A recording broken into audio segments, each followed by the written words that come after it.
Should you or should you not use the buy-to-let strategy? Now, if you're someone that has got 35, 40,000 pound, then buy-to-let is a strategy that you can definitely look at.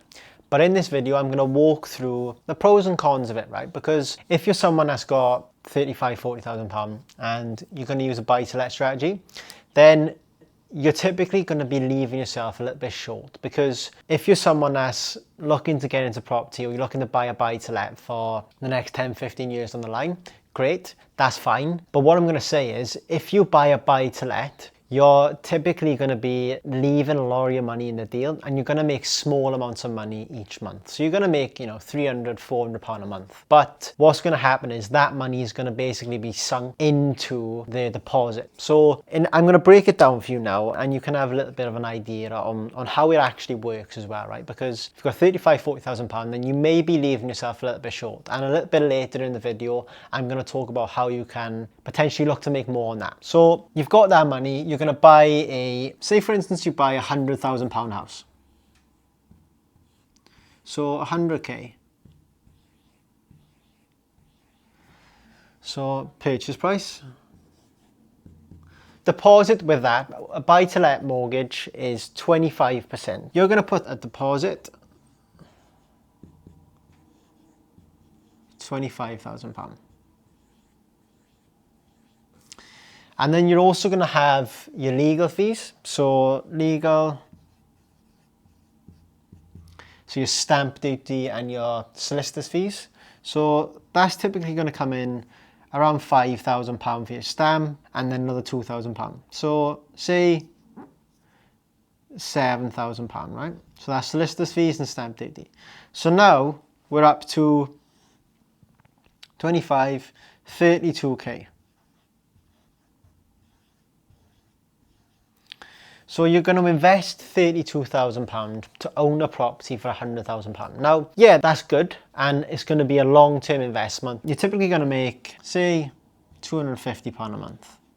After you pay maybe a management company and then maintenance and stuff like that, typically going to be making around £250. So you invest 32,000, you now have an asset worth 100k, which is good, right? But basically you're going to be sinking your money into this deal. So you're now going to still be working your job, or that money now is just going to be sat in the property for you to make £250 a month. So buy-to-let's a good strategy if you're looking at this really long term and you're happy with what you're in at the moment, the job that you're in now, you don't mind going to work, right? Because 32 or 40,000 pounds is a significant amount of money. Now, there's a few ways that you can use that money to potentially make more money, so that then you can then get into buy-to-lets. Because buy-to-lets are great if you've already got a cash flowing business which does really well, or you've raised investment of a lot of money and they're open to a joint venture where you're going to just buy loads of properties because you've got abundance of money. You've got loads of cash available to you to invest. So now you're just storing your wealth. You're not looking to make a business out of this. You're just trying to store your wealth. And property is obviously, history repeats itself over the last 30, 40, 50, 60 years.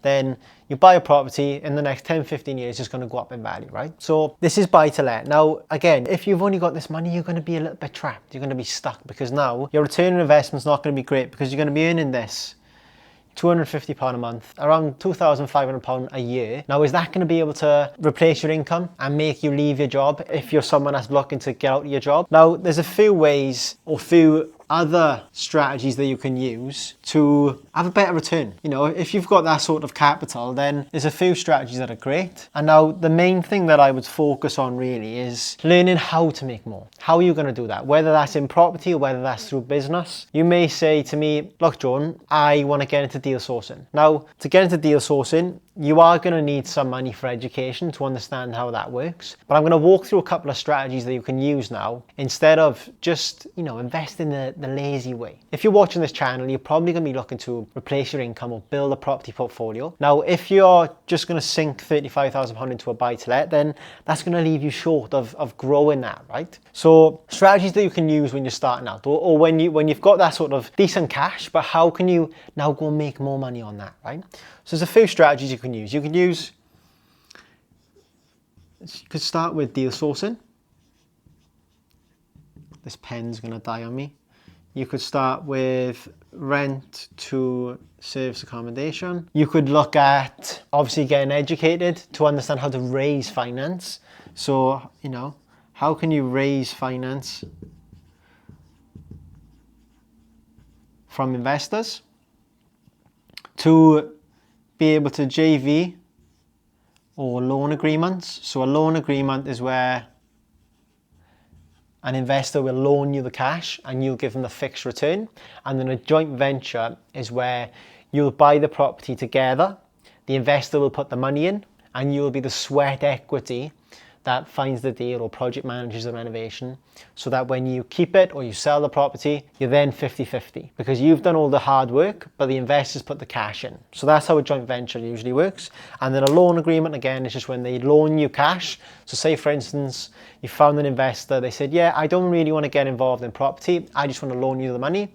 So they will invest £50,000 or £100,000 and you will give them a fixed return, basically, at the end of the 12-month term, or you may have an 18-month term, and then you can either pay them back monthly, quarterly, every 6 months, or annually. So you have options to provide to the investor, but there's also a lot more that goes behind that, legal stuff, how you're going to structure it, debentures. There's loads of stuff when you're raising finance. It's not just a case of taking money off someone, because there's a lot more to it than that. But these are some strategies that you can use, right? Now, to become a deal sourcer, £500 to £1,000. That's to become compliant and everything like that. Now, to be a deal sourcer, you don't really have to be compliant at the start. You can use a co-sourcer who's got all the investors and is compliant to sell your deals through them, right? But deal sourcing is where you package a deal up. You find a buyer for a finance deal, a flipping deal, or a rent-to-rent deal. You package that up and you sell it on to an investor for a fee. Typically get paid £3,000 to £5,000 when you're starting out with these deals, depending on the complexity, depending on how much profit's going to be made, and what sort of deal it is, right? So deal sourcing is great, and it's going to help you increase and grow on that capital you have. Second is rent-to-rent, or rent-to-service accommodation. This is a strategy where you're going to rent a property from a landlord, and then you're going to re-rent it on a nightly rate. So I've got a couple of videos on these two broken down into more detail, but rent-to-service accommodation, great strategy. If you can make an extra £500 to £1,500 a month, how many of them you're going to need to replace your income? If you're doing £1,800 a month now, then, or £2,000 or £3,000, potentially 2 or 3 deals, you could leave that job and get into property full time and starting to scale up, okay? You've also got Airbnb management. This is where you'll manage a property for a landlord, and you'll typically charge 15% or 20% depending on what you've arranged and agreed. But you'll manage the property. You don't have any outgoings, but you will then take the percentage of the gross revenue that you've brought in. So say, for instance, you were charging 15%. You brought in £3,000 for that landlord that month. They would pay all the bills, their mortgage, etc., and you would take 15% of the £3,000. So again, that's another good way to get started. And then you've also got obviously raising finance. Now, there is a little bit more that goes behind this. So to start a rent-to-rent, you're going to need 5 to 10k depending, and then obviously raising finance. This will cost you money in education. So if you're looking to learn how to do this, make sure to reach out to me. I can obviously help you do this. But this is just going to cost you education, understanding how everything works properly with security and everything like that. Make sure everything's regulated and all compliance is sorted. But you can raise finance and you won't have to put any money in. You can raise the finance and then get into flipping properties. So flipping.